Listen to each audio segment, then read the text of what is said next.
All right, so today we're doing a deep dive Okay. into project management, Sounds good. specifically for like engineering project managers. Mhm. We're going to be looking at a couple of resources we have Yeah. that are chock full of information. Mm-hmm. One of them is called PM 300 plus question and answers, Okay. and the other one is PM 400 plus terms. All right. And we're basically going to be using those two resources as cheat sheets to Right. go through all the essential Okay. like concepts and things like that That sounds great. when it comes to project management. Mm-hmm. So Yeah. I think this deep dive will be really useful for anyone who is either Yeah. prepping for a role as an engineering project manager Mm-hmm. or already in that role Mhm. and looking to really up their game. Definitely. So as I was going through these resources, Yeah. I mean, both of them are just jam-packed with like definitions and Mm-hmm. frameworks and concepts and everything. Yeah. But I would say that PM 300 plus question and answers provides the most like concrete examples Mm-hmm. when it comes to engineering project managers. Yeah. It actually Okay, use them. specific examples like building construction and software development Oh, cool. as like quintessential examples of projects, Mhm. especially in like the engineering world. Oh, interesting. And so we're going to start there Okay. and then kind of like Great. branch out to some of the more like Okay. broader Yeah. definitions. Sounds good. So in that PM 300 plus, Okay. the very first Mm-hmm. part of that resource is called Introduction to Project Management and Context. Mm-hmm. And so I think it's like a really good place to kind of get started. Makes sense. And so I think, Mhm. I mean, it's funny because Yeah. I think we've all worked on projects of some kind in our lives. Right. And it seems like it's one of those things, it's like, Mm-hmm. oh, yeah, I know how to do that. You know, Mhm. you're kind of like thrown into it sometimes and Kind of. you figure it out as you go. Yeah. But there's actually a lot more like Yeah. method and science to it than I I think so too. a lot of people realize at first. Yeah, definitely. So when we think about project management in the context of like engineering, Mm-hmm. this resource talks about how Okay. building construction or software development Mm-hmm. are like perfect examples Mm-hmm. of projects Okay. that would be managed Right. using project management. So those are like the classic engineering projects. Yeah, like quintessential, Mm-hmm. you know? Yeah. And I mean, it's interesting even thinking about it from like a layperson's perspective. Yeah.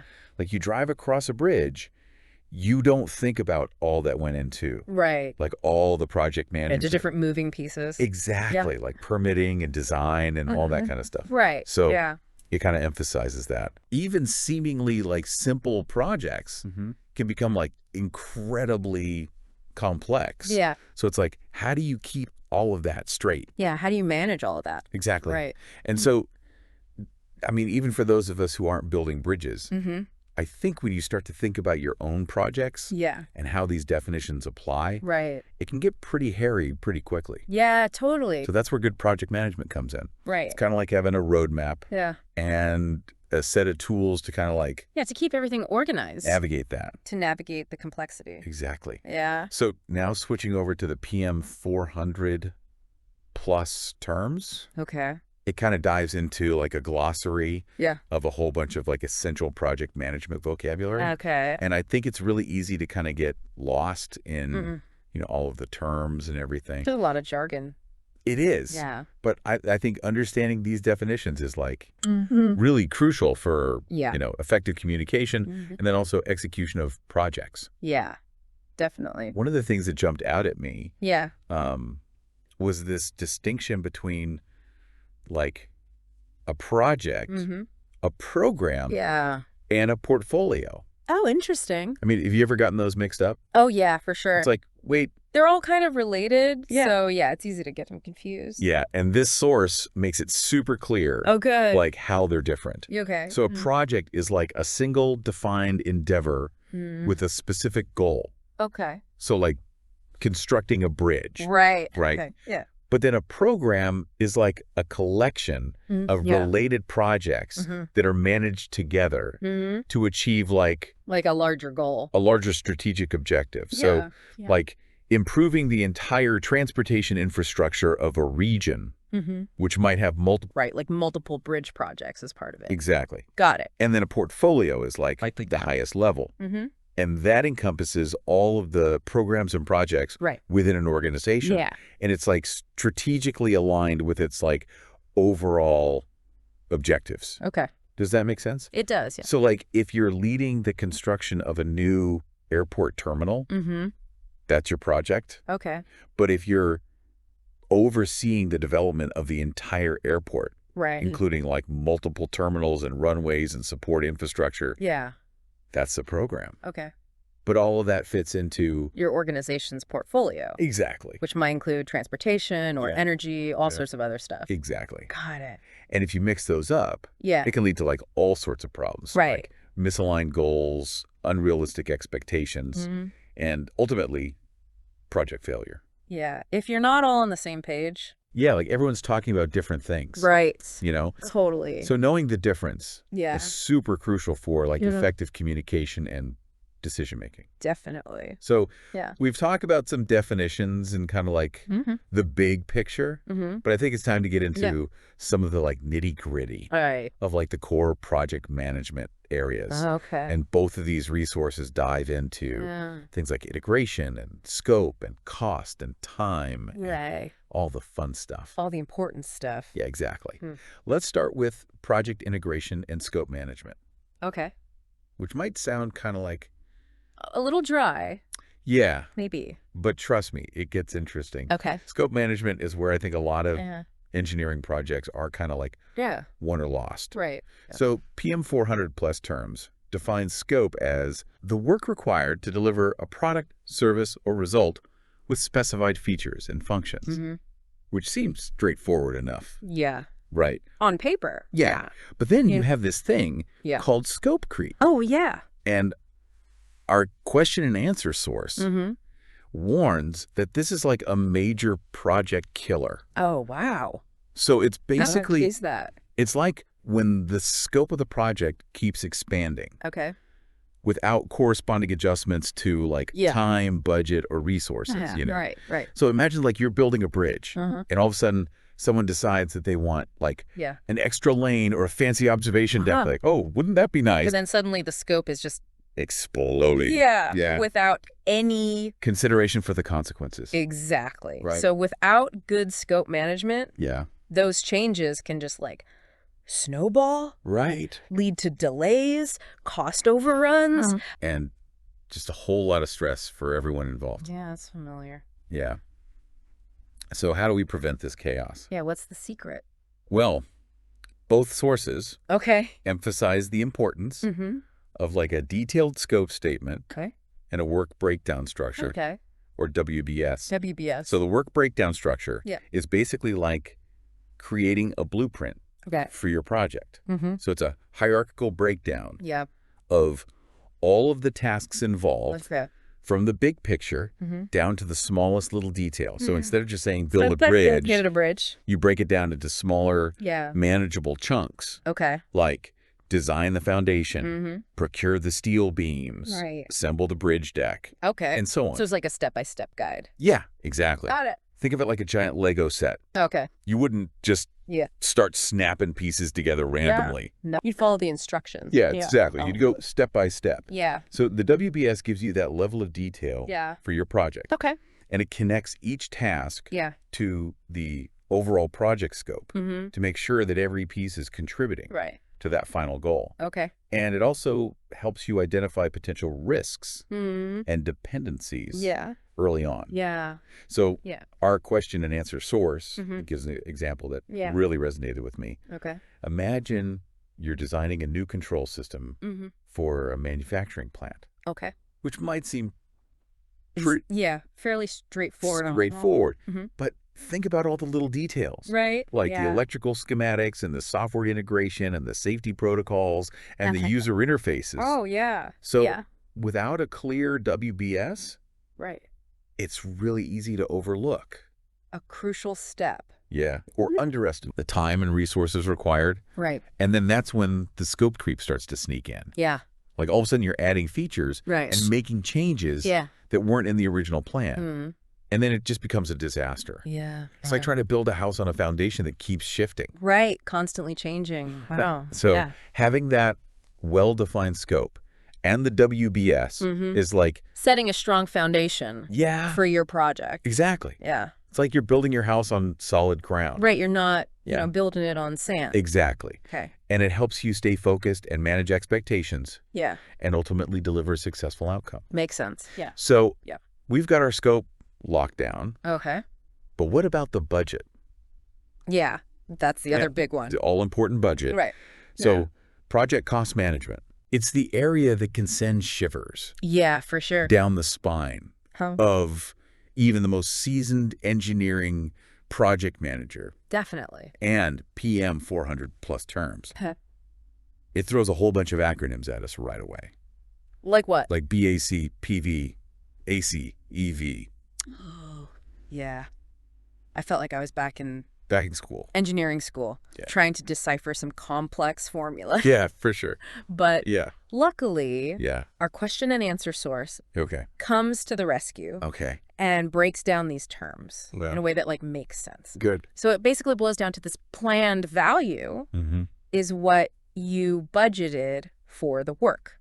Okay. Actual cost is what you've actually spent. Right. And earned value is the value of the work that you've actually completed. Okay. So imagine you're building a section of highway. Okay. And you've budgeted $1 million for it. Right. And you're supposed to be 50% done by now. Okay. But you've only completed 40%. Uh-oh. And you've already spent $600,000. Oh, no. So your planned value is $500,000. Okay. 50% of the budget. Your actual cost is $600,000. Okay. And your earned value is only $400,000. Oh. So you're behind schedule and over budget. Yeah. And that's where earned value management comes in. Okay. Which PM 400 plus terms describes as this really powerful tool for tracking project performance and forecasting future costs. Yeah, makes sense. And so it's not just about comparing what you spent to what you planned. Right. It's about measuring the value of the work that you've actually accomplished. Yeah. It's like a real-time financial health check. Okay. For your project. Okay. Yep. And in engineering, where margins are often really tight. Yeah. And delays can be super costly. Yeah. EVM can be invaluable for making sure you're making informed decisions. Yeah, and you can take taking corrective action if you need to. Exactly. And so our question and answer source gives a really great example of how EVM can help identify potential problems early on. Okay. So let's say you're managing the construction of a high-rise building. Right. And you notice that the concrete pouring for the foundation is taking longer than expected. Okay. And the costs are starting to creep up. Oh, no. Right? Yeah. So by analyzing that EVM data, you can figure out if it's just a temporary setback or a sign of a larger problem. Right. So maybe the contractor's using outdated equipment or there's some unforeseen soil conditions that are like slowing down the work. Yeah. Okay. So with EVM, you can pinpoint the issue, assess the potential impact on the overall project schedule and budget. Yeah. And take corrective action before it becomes like before it's a major crisis, a huge problem. Yeah. So it's about being proactive rather than reactive. Yeah. Which is just so crucial. Absolutely. In like the fast-paced world of engineering project management. Definitely. Okay. Yeah. I think that's a good place to stop for now before we get too deep into the financial weeds. Okay. We can pick up with time management next time. Sounds good. How's that sound? Yeah, that sounds great. Okay. So last time we were talking about... Yeah, we were in the weeds of cost management. Yeah, exactly. All those acronyms. All the acronyms. I still feel a little... Yeah. Like I have a headache. It's a lot to keep track of. It is. But I think we can move on to another pretty important element of project management, which is... Time. Okay. How to manage schedules effectively. Time management is like a challenge in any field. Yeah. But especially in engineering. Right. I feel like delays can just have this domino effect on everything. Totally. So what do our sources say? Yeah. What tips do we have?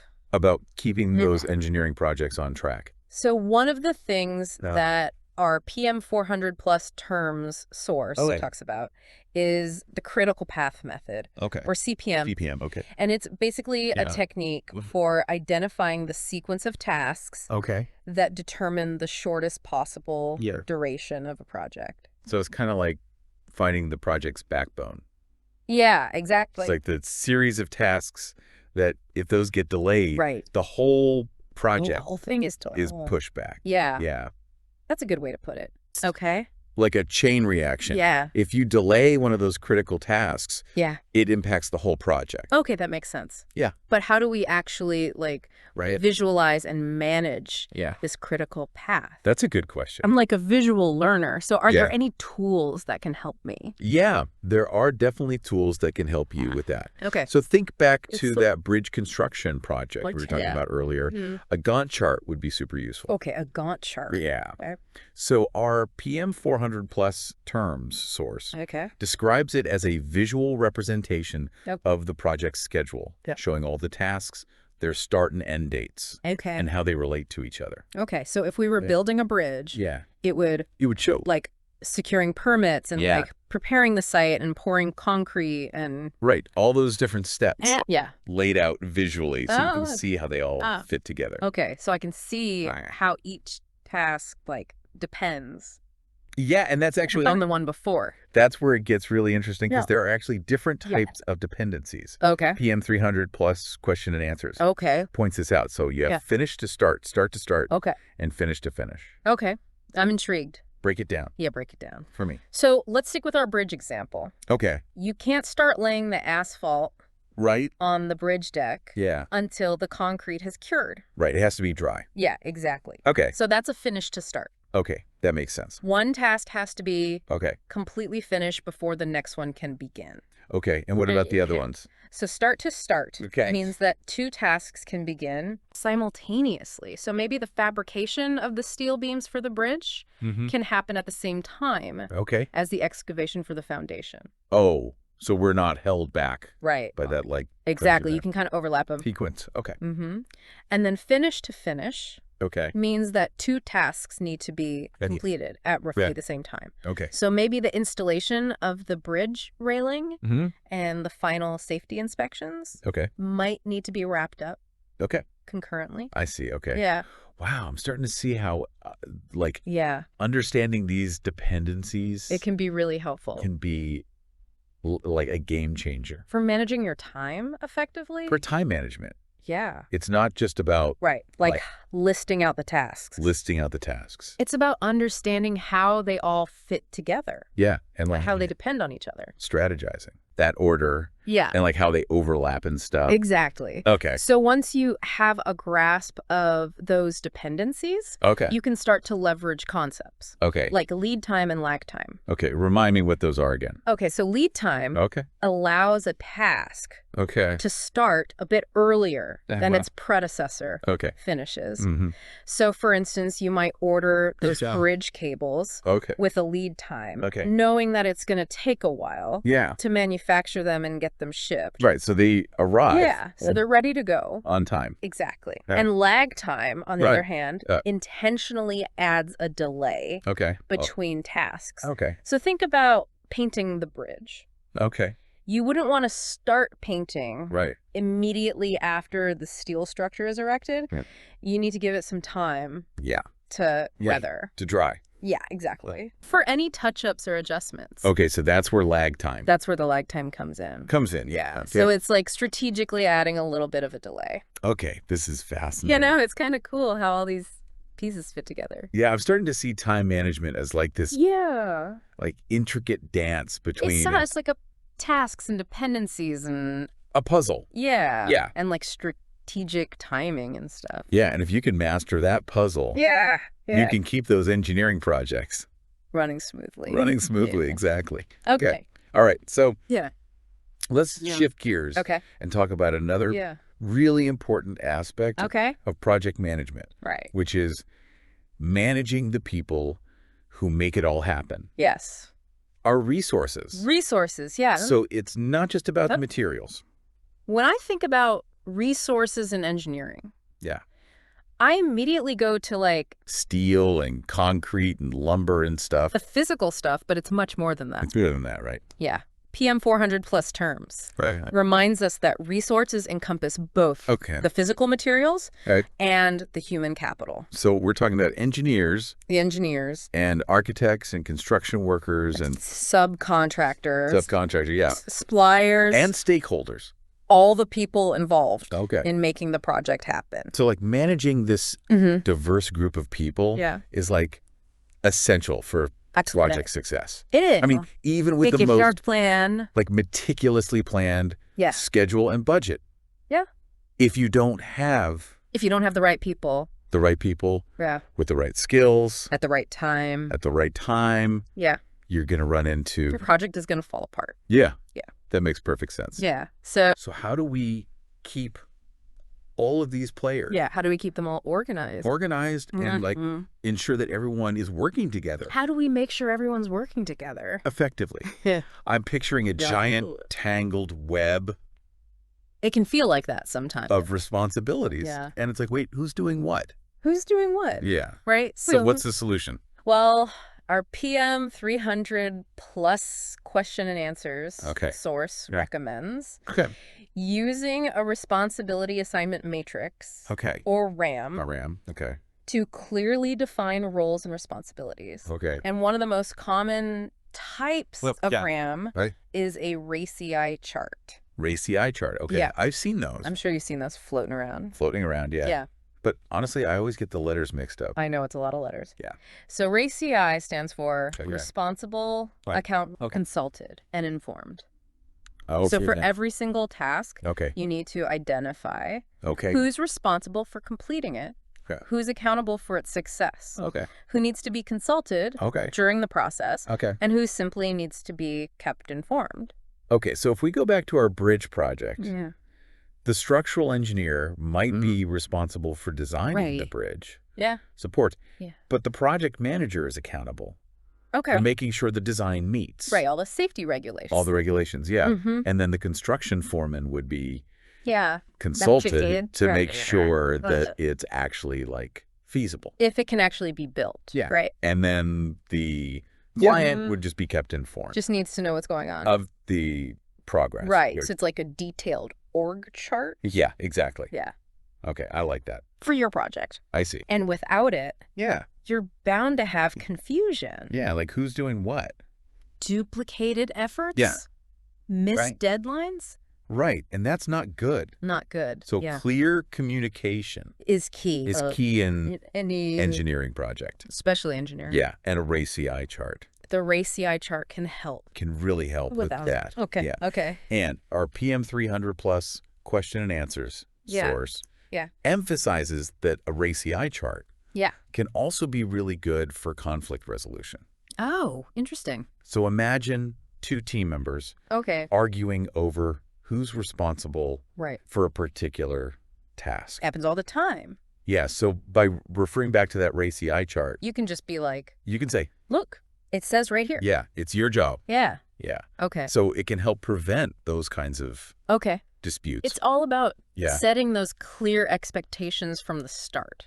And then having having a system in place. A system to manage them. To manage those expectations. Throughout the project life cycle. Exactly. Okay, I'm convinced RACI charts. Yeah. They might seem tedious. They might seem a little tedious, but they're super valuable. Clearly essential. Yeah. Okay, but let's not forget about the actual allocation of resources. How do we actually get the people where they need to be? Yeah, how do we make sure we have the right people with the right skills available at the right time? That's a good question. Sure. That's where resource leveling and resource smoothing come in. Okay. So our glossary source defines these as techniques for optimizing resource allocation. Okay. So if we have a team of civil engineers that are working on both our bridge project and another infrastructure project, we might need to adjust the schedule to make sure that they're not overloaded at any one time. So that's resource leveling. That's resource leveling. You're basically shifting tasks around to balance the workload and prevent burnout. Right. Okay. And then resource smoothing is kind of like fine-tuning those resource allocations. So you might have a senior engineer mentoring a junior engineer a specific task to make sure that the work is balanced and that knowledge is being shared. I can see how this is especially important. It's really important in engineering. In engineering, yeah, where Where specialized skills are in high demand. In high demand. Yeah, so you can't just have everybody. You can't just throw anyone at any task. Doing everything. Right. Yeah, it's like a strategic puzzle. It is a puzzle. Trying to fit all the pieces together. Exactly. Okay. It's a fun puzzle, though. Yeah, it is kind of a fun puzzle. Yeah. All right, we've talked about scope and cost and time and resources. Hitting all the major... I feel like we're hitting all the major pillars of project management. What's next? Well, no engineering project would be complete without a rigorous focus on quality. So let's dive into project quality management. Okay, so quality is like absolutely paramount. It is. In engineering. Especially in engineering. We're talking about structures and systems and products that have to perform reliably and safely. Often under like really demanding conditions. Tough conditions. Yeah. Absolutely. So how do we make sure our project engineering projects meet those high standards, stringent quality standards? So PM 400 plus terms seems to have a whole arsenal of tools and techniques to help us out with that. One of the most fundamental concepts is the distinction between quality assurance or QA and quality control QC. Okay, so what's the difference? So our question and answer source explains it really well. QA is about building quality into the processes from the very beginning. Okay, so it's proactive. Okay. It's like preventing defects from happening in the first place. I see. And then quality control is about inspecting and testing the deliverables to catch any defects. Okay, so that's more reactive. It's more reactive. Okay. Yeah. So QA is like... It's like making sure the recipe for your cake is perfect. Okay. And QC is like tasting the cake. To make sure it turned out right. Right. Okay. Yeah. Well, I like that analogy. A good analogy. Okay, so... Yeah. Those quality inspections can take many forms, right? They can take many forms. I've heard of things like control charts and Pareto charts. Yeah. Ishikawa diagrams. Yeah, those are... Are those all part of the QC toolkit? They are. They're all tools that can help. Okay. You analyze data, identify trends, and pinpoint potential problems. Okay. So, for instance, control charts are great for monitoring processes over time. Okay. So let's say you're manufacturing precision gears for a wind turbine. Okay. You can use a control chart to track the gear dimensions and make sure they stay within the acceptable tolerance range. Okay, so if I see some... And if you see any data points that are... drifting outside of those control limits, that's a signal. Yeah, like a red flag. A red flag, yeah. Okay, that something needs to be adjusted. Yeah, to investigate. Investigate and take corrective action. Before you have a whole bunch of faulty gears. Before you have a big problem. Yeah. Yeah. Okay. So it's about being proactive and using data to drive continuous improvement. Okay. And then you have tools. Okay. Like Pareto charts. Which help you prioritize quality issues. Okay. So Pareto charts are based on the Pareto principle, which is also known as the 80-20 rule. 80-20 rule. Which suggests that 80% of the effects come from 20% of the causes. Okay. So if we're experiencing delays... Yeah, in our bridge project. The bridge project. A Pareto chart could tell us, like... Could help us identify the few key issues. That are causing most of the delays. Okay. So maybe it's permit approvals. Okay. Material deliveries. Weather-related disruptions. So if we focus on... those... Those few... Yeah. Those few key issues. It'll have a bigger impact. We can have a bigger impact. Than trying to fix, like, every little thing. Exactly. Yeah. So it's all about using those tools to... A lot of visualization and analysis. Yeah. To guide our quality. To guide your quality management efforts. Okay. And PM 300 plus question and answers. Okay. Reminds us that investing in quality... up front. Through things like training process improvement. And rigorous testing. Can save you a lot of headaches. Yeah, it's like pay now. Pay now or pay later. Or pay later. Yeah. And in engineering.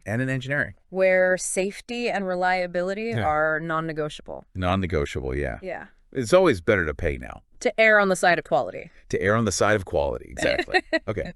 Yeah. So I think we've covered quality pretty well. I think so. But there's another big one that we need to talk about. You mean the elephant in the room? The elephant in the room, yeah. Risk. Risk. Risk, it's the shadow. Yeah. That looms over every project. Yeah. And I feel like... And engineering projects. Engineering projects are particularly... all their complexities. Susceptible to risk. To risk, for sure. So both of our sources acknowledge this. They acknowledge that reality. Yeah. Yeah. PM 300 Plus question and answers highlights how engineering projects often involve complex systems. Complex systems, yeah. Tight deadlines. Tight deadlines. Demanding environments. Demanding environments, yeah. All of which contribute to risk. Increased risk. Yeah. Yeah. And PM 400 Plus terms makes a really important distinction between negative risks, which are the ones we typically think of as threats. Yeah. And positive risks. Oh, so there are positive risks. There are positive risks, which are opportunities in disguise. Okay, I'm having trouble picturing those. I understand. Okay. So break down for me. Yeah, let's break it down. Like threats and opportunities. Yeah. In engineering. Okay. Like, what are some examples? So threats are events that could derail your project. Okay. Throw your schedule off track. Okay. Impact your budget. Okay. Things like material shortages. Okay. Unexpected weather events. Design flaws. Yeah. Contractor disputes. Yeah. Regulatory changes. I like it. All the things that keep project managers up at night. Could go wrong. Yeah, exactly. Okay. But what about positive risks? The positive side, the opportunities. The opportunities. So an opportunity might be discovering a more efficient construction method. Oh, that could save you time and money. Oh, okay. Or finding a new material that performs better than expected. Okay. It could even be a change in market conditions that increases demand for your project's outcome.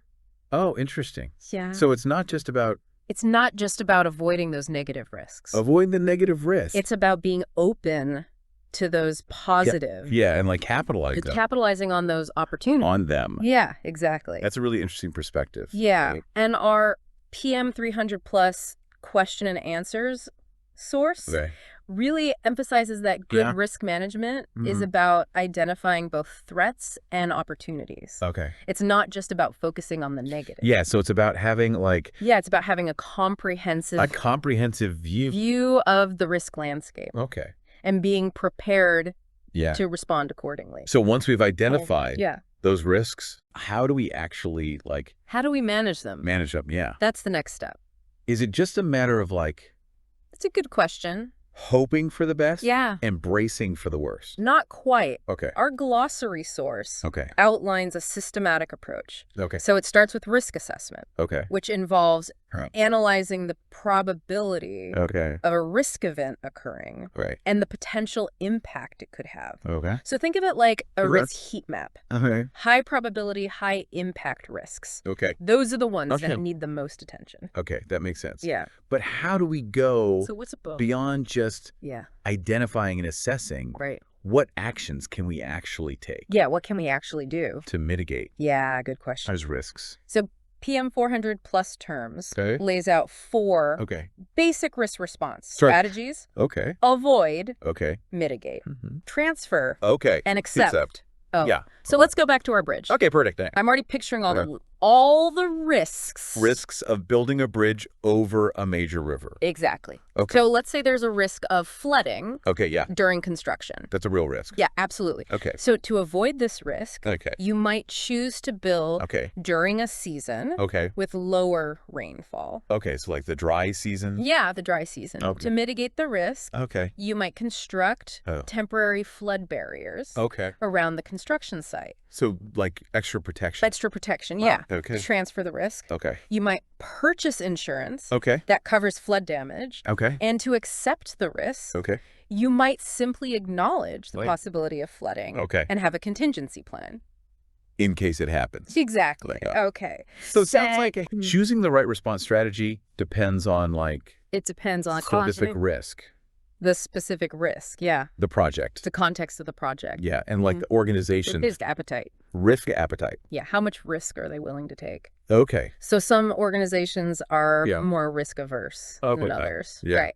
And PM 300 Plus question and answers reminds us that risk management's not It's not a one-time thing. Like a one-time thing. It's ongoing. Yeah. It's a process. Okay. You need to monitor and adjust as the project goes along because new risks might emerge, others might disappear or become less important. Become less important, yeah. Yeah, so it's about being adaptable. So it's kind of like having a risk radar. That's a good way to put it. It's like constantly scanning the horizon. Yeah, and looking for storms. Looking for potential storms, yeah. Exactly. And adjusting course as needed. Yeah. Okay. So before we move on to our next project management area, let's shift gears a little bit. Okay. And acknowledge the importance of...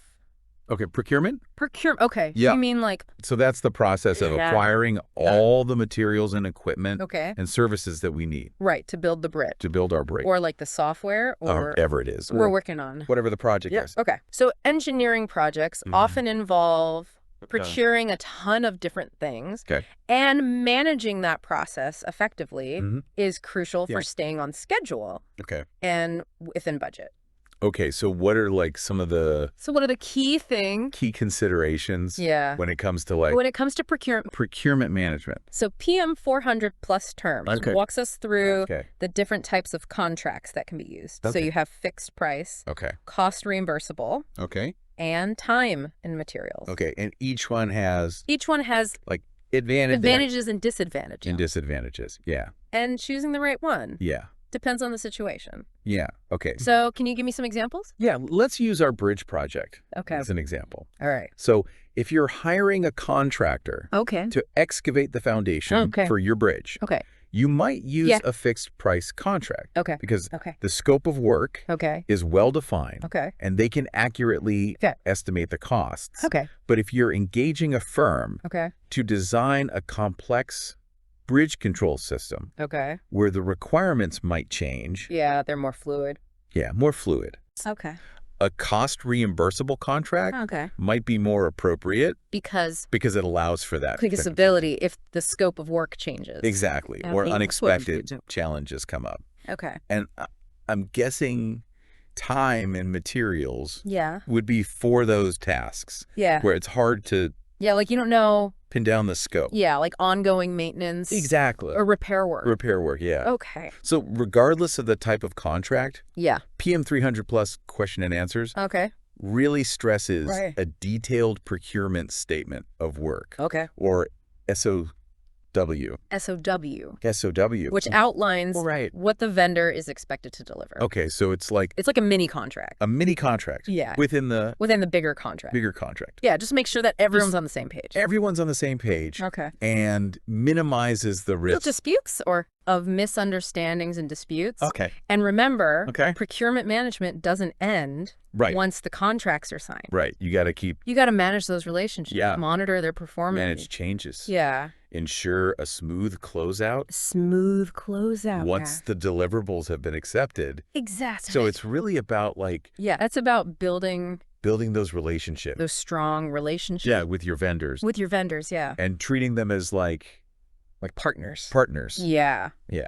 Okay. So before we get too caught up in all the technical details of contracts and stuff, of contracts and procurement, let's take a moment to acknowledge the importance of stakeholder management. Yeah. So those are all the people who can impact or be impacted by the project. The project, And in engineering, with these large-scale projects and the potential community. Yeah, like environmental stuff. Yeah. I imagine the stakeholder... Landscape could be pretty big. Landscape is pretty vast. Yeah. So PM 400 plus terms reminds us that stakeholders include clients, government agencies, regulatory bodies, community groups, environmental organizations, even the general public. Yeah. So how do you manage all those people? Yeah. It's a good question. Yeah. It seems like a challenge. It is. To keep everybody... Yeah, it's tough to keep everybody happy and informed. Yeah. So what's the secret? Well, our glossary source introduces this really handy tool called the Power Interest Grid. It helps you categorize stakeholders based on their level of power and interest in your project. So stakeholders with high power and high interest Those are your VIPs. Okay. You got to keep them engaged. In the loop. Yeah, informed. Okay. And then you have stakeholders with high power. Okay. But low interest. Okay. So you need to keep them... You need to keep them satisfied. Satisfied. But they might not need... Constant updates. Yeah, constant updates. Yeah. What about those? Okay. With low power, but high interest. Okay, so like a community group. Yeah. That's concerned about the environmental impact. Of the bridge. Okay. You got to keep them informed and engaged. Informed and engaged. Because they can quickly gain power. If their concerns are. If their concerns are ignored. Okay. And finally, you have low power, low interest. Okay. Monitor them. Okay. They don't need as much. You don't need as much attention. Okay. Yeah. So. And our question and answer source highlights the importance of a stakeholder engagement plan. Okay. Which outlines how you communicate with each stakeholder group. Okay. What information they need. Okay. How often you'll provide updates. So it's like a tailored... Yeah, it's like a tailored... communication strategy. That's right. Yes. You're not going to communicate with a technical expert. Right, in the same way you would. With like a citizen, concerned citizen. Yeah, remember. And stakeholder engagement isn't just about broadcasting information. Yeah. It's about listening and incorporating feedback. Yeah. Building consensus. Because ultimately, like a successful engineering project. Is one that meets the needs. Of all stakeholders. The stakeholders. Yeah. Okay. It's about finding that balance. Yeah. Between the technical requirements. The technical requirement and like the social and environmental considerations. Okay, we've covered a lot. A lot of ground today. Yeah. We've explored scope, cost, time, resources, quality, procurement, stakeholder management. Hopefully you're found like you've got of these fundamental project management areas. Yeah. I'm feeling a little overwhelmed by all this information. I know, it's a lot to take in. It is. But remember, even seasoned project managers are constantly learning. And refining their skills. Yeah. And project management's a constantly evolving field. Right. So there's always something new. Always something new to learn. It's encouraging. Yeah, it's exciting. Yeah. Yeah. Speaking of evolution, what do our sources say about newer approaches to project management? Yeah, like agile and hybrid methodologies. Yeah. So PM 400 plus terms touches on the world of agile with all its buzzwords, Scrum and backlogs. Yeah, all those things. And while agile originated in software development, it's starting to gain traction in other industries. Like engineering. But engineering often involves like physical construction. And complex systems. So how does agile... Agile. Yeah. With its emphasis on like iterative development. And rapid feedback. How does that fit into that world? That's a good question. Yeah. And our question and answer source explains that the core principles of agile, like embracing change, delivering value incrementally, collaborating closely with stakeholders, can be applied to any project, regardless of industry. So even if we're not using like not a full-blown agile framework, we can still incorporate. You can still use those principles. The agile principles. Yeah, agile principles. Okay, that's reassuring. Yeah. So our glossary source describes two popular agile frameworks, Scrum and Kanban. Okay, and those are worth looking into. So Scrum structures work in short, time-boxed iterations called sprints, while Kanban focuses on visualizing workflow and limiting work in progress. Okay, I could see how those... Yeah, you can see how those... could be valuable in engineering. Yeah. What about hybrid approaches? Yeah, I've heard about that. Yeah. Combining elements. Yeah, so PM 300 plus question and answers points out that hybrid approaches are becoming really common, especially in projects that require both structure and flexibility. So you might use waterfall? You might use waterfall. Like the initial planning and design phases. So the upfront stuff. Where you need the clear sequential approach. And then switch to agile. Yeah. For like the construction and testing. For the later stages where things are a little more fluid. Adaptability and collaboration. Yeah, exactly. Right. So it's all about... It's about choosing the right tool. The right tool. So the job. For the job, yeah. And even if you're not using a formal framework... Agile principles. There are still agile principles that you can apply. Yeah. Like embracing change. Yeah, focusing on delivering value. Collaborating. Okay, so it's really about being like adaptable and responsive. Yeah. And striving for. Continuous improvement. Okay. So speaking of continuous improvement. Okay. We're at the end. We end the project. Of the project closing. So wrapping things up. Dotting the I's and crossing the T's. Dotting the I's and crossing the T's. Yeah, but it's more than that. Okay. PM 300 plus question and answer emphasizes that. Okay. Project closure is a really good opportunity to capture lessons learned.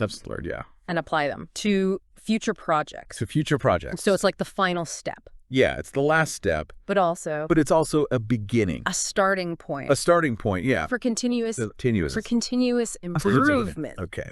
And PM 400 plus terms reminds us that procurement wrap-up is part of this process. Okay. So making sure deliverables have been accepted, finalizing contracts, archiving project records, and conducting post-project reviews. That's what the real good stuff is, yeah. Yeah. Get feedback from the team. Identify what went well. What could have been done better. Yeah, what could have been done better. And what lessons. We can learn. We can apply to future projects. Yeah. It's a feedback loop. That drives... Continuous improvement. Okay, so... Wow, we've covered a ton today. We've explored all the... Yeah, all the key areas. Yeah, all the key areas. Key areas of project management. From initiation... For the beginning. To planning. To the end. To execution.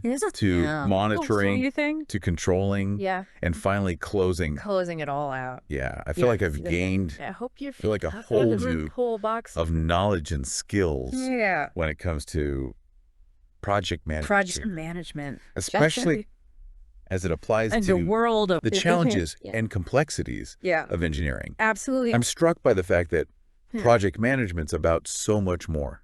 It is. Than just like... It's not just about schedules and budgets. Yeah. It's about leadership and communication. Yeah. Problem solving and adaptability. Absolutely. And in the world of engineering. Yeah.